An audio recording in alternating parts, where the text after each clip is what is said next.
Ah, le CSS, ce langage utilisé par tous les sites internet que vous visitez.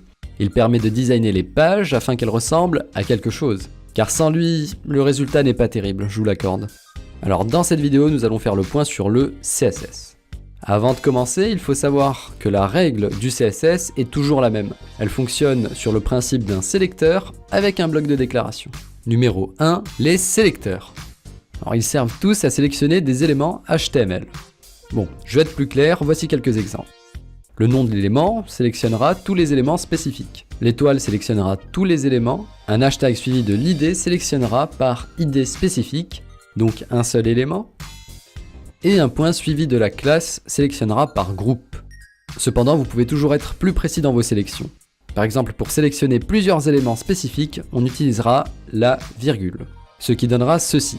Donc là, je vais bien sélectionner mes containers et les balises de paragraphe. Ou bien ceci, qui dans ce cas sélectionnera toutes mes balises de redirection, de paragraphe et mes containers. Alors container, c'est un mot que j'ai choisi, mais vous pouvez toujours le changer dans votre code HTML et CSS. Il est possible aussi de sélectionner un élément enfant avec un chevron. Par exemple, pour sélectionner des balises enfant de type paragraphe d'une division qui possède une id, eh bien on choisira ce sélecteur. Donc là, je sélectionne bien un élément par son id et je viens chercher tous ces enfants de type paragraphe. Alors là, attention, une petite nuance se rajoute. Quand je parle d'un élément enfant, je parle bien d'un élément enfant de son parent, c'est logique. Mais je peux avoir ceci. Et là, on peut constater que mes balises de paragraphe ne sont pas enfants de ma division. Alors pour cela, si je veux me limiter à un bloc et sélectionner des éléments dans ce bloc, qu'ils soient enfants ou pas, eh bien je vais utiliser ce sélecteur. Voilà. Dans cet exemple, je sélectionne bien mes balises de paragraphe contenues dans cette division. Alors pour ne pas rester figé sur les sélecteurs, il est aussi possible de sélectionner de plein d'autres manières différentes. Par exemple en sélectionnant un élément qui possède un attribut avec sa valeur, un attribut qui contient un mot spécifique dans sa valeur, voilà, ou encore de sélectionner des statuts comme au survol de la souris, au clic, au lien non consulté, consulté, un élément ancré dans un lien, etc.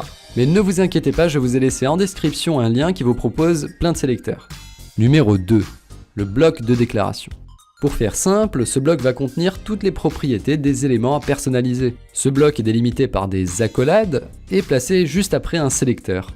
Voici deux exemples corrects et deux exemples incorrects. Voilà, et puis on l'appelle bloc de déclaration puisqu'il contient toutes les déclarations tout simplement. Alors sur cet exemple, vous pouvez constater que les propriétés et les valeurs attribuées sont séparées par des deux points et les déclarations du bloc sont séparées par des points-virgules. Alors je vous rassure, ces propriétés sont trouvables de partout sur internet et cerise sur le gâteau, je vous ai fourni un lien en description d'un tuto pour débuter avec les propriétés. Voilà, je vous ai dit tout ce que j'avais à dire sur le CSS. N'oubliez pas de vous abonner à la chaîne en cliquant sur le bouton rouge juste en dessous et à laisser un petit pouce bleu pour le soutien. Ça nous ferait énormément plaisir. Sur ce, c'était Sventer. Ciao ciao.